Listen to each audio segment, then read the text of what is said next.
हाय friends, मैं हूं Manav. Welcome to movie शूवी। करते हैं आपस में पॉजिटिव सा नमस्कार और जय हिंद।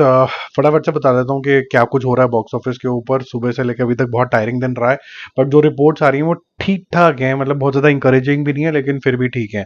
केसरी को इसलिए कवर कर रहे थे डे 36 तक भी, क्योंकि तेलुगु पोर्शन इसका रिलीज होना था। कल 15 लाख रुपए का बिजनेस किया है इसने, आज ये 25 लाख रुपए का बिजनेस करेगा, तो 10 लाख रुपए का ही कुछ तेलुगु वर्जन कहीं पर थोड़ा सा चल गया है इसका। ज़्यादा एक्साइटिंग तो नहीं है, क्योंकि ज़्यादा सपोर्ट मिलनी चाहिए थी। तो 92.40 था कल, अब ये 92.65 है। और अगर इसी तरीके का रहा इसका कलेक्शन, तो फिर कल से इसको कवर नहीं करेंगे। रेड टू ठीक ठाक चलती चली जा रही है और इसके ऑफिशियल नंबर्स भी रिलीज हो गए हैं। अगर आपने नोटिस किया हो तो उन्होंने 161 crore rupees net India collection और 224 crore rupees world wide collection 22 days के अंदर तक का निकाला है।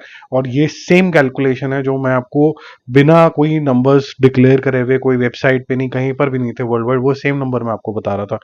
आप पुराने वीडियो रेफर कर लेना चाहे तो। 2 करोड़ रुपए का बिजनेस ने कल किया था, आज 1.5 करोड़ रुपीस का बिजनेस करके ये लगभग लगभग 163 करोड़ रुपीस के ऊपर है, क्योंकि नई रिलीजेस हुए कल और परसों। फिर भी इसमें जंप आएगा। उसका रीजन ये है कि आगे जो मैं आपको बताऊंगा। ठीक है, फाइनल डेस्टिनेशन ब्लड लाइन्स का डे 9 है। इसके सारे रिव्यूज फर्स्ट पार्ट से लेकर 6 पार्ट तक है, सारा आपको मूवी शूवी इंटरनेशनल पे मिल जाएगा। सब्सक्राइब कर लेना, लिंक जो है वो कमेंट बॉक्स के अंदर है। कल 2 करोड़ किया था, इसने 2.5 करोड़ किया है, टोटल हो जाता है 35 करोड़ रुपीस। एंड इंडिया के अंदर ये अच्छा कलेक्शन कर रही है, लग रहा है कि ये शायद 50 करोड़ रुपीस के आसपास जाएगी। कल हमने डिस्कशन करा था कि कैसे मिशन इम्पॉसिबल जो है कहीं फाइनल रेकनिंग कहीं पीछे ना रह जाए फाइनल डेस्टिनेशन से, और फाइनल डेस्टिनेशन से आगे निकल जाएगी। बट शायद मेकर्स ने इसके एग्रेसिव प्रमोशंस और शुरू करी हैं। मैंने डिजिटल मार्केटिंग बहुत होती हुई देखी है, बहुत बैनर्स देखे हैं इसके। और डे 7 में थोड़ा सा इंक्रीज आया है। ये 4.5 से इंक्रीज होकर 5.5 हो गया, जैसे इसका टोटल 54 प्लस 5.5 59.5 करोड़ हो गया। तो अच्छा कलेक्शन इसने भी कर लिया है। लेकिन ये वो जो मैजिकल हमारा जो ग्रॉस फिगर था 114 करोड़ रुपीस के आसपास का, जो डेड रेकनिंग ने किया था, वहां तक पहुंचते भी थोड़ी डिफिकल्ट लग रही है। भूल चूक माफ। डे 1 8 से 8.5 करोड़ रुपए सर्टन है। काफी लोगों ने इसकी बदनामी करने की कोशिश करी। मैंने आपको बताया जितने भी समोसा क्रिटिक्स हैं उनका एक किस्म का ना डिशुम डिशुम सा चल रहा है मेडॉक के साथ, क्योंकि जब से वो स्काई फोर्स आई है तब से उनको बुलाना बंद कर दिया गया है। फिर वो कभी ये तोहमत लगाने लग जाते हैं कि भाई इसकी कलेक्शन ऐसी है तो उसकी कलेक्शन वैसी है। कभी वो ऑफर निकालने लगते हैं तो उसको भी गलत तरीके से प्रेजेंट किया जाता है। तो वो जितने भी बुद्धू लोग हैं, मैंने देखा है कि इंस्टाग्राम के ऊपर जो अपने आप को जबरदस्ती ये कहलवाना चाहते हैं कि हम टॉप के क्रिटिक्स हैं, जैसे कि सुमित खटेल वगैरह, ये सही तरीके के लोग हैं, वो जबरदस्ती अपने आप को, मतलब सेंस है नहीं बातों के अंदर, जीरो सेंस है। सिर्फ मूवी का जब रिव्यू देते हैं तो रिएक्शन देते हैं। एक चीज डायरेक्शन के बारे में नहीं बोलते, डायरेक्शन अच्छी है बुरी एक स्टेटमेंट होती है, क्यों अच्छी क्या बुरी कुछ नहीं स्टेटमेंट डिस्क्राइब कर पाते। तो मेरे ख्याल से तो उनको क्रिटिक्स बोलना बिल्कुल ही बेवकूफी होगी। बट वो लोग बिल्कुल बहुत ज्यादा एक्सट्रीम लैंग्वेज का इस्तेमाल करने लग गए हैं अपने रिव्यूज के अंदर, जो कोई भी रिव्यूअर पहले ही नहीं करता था।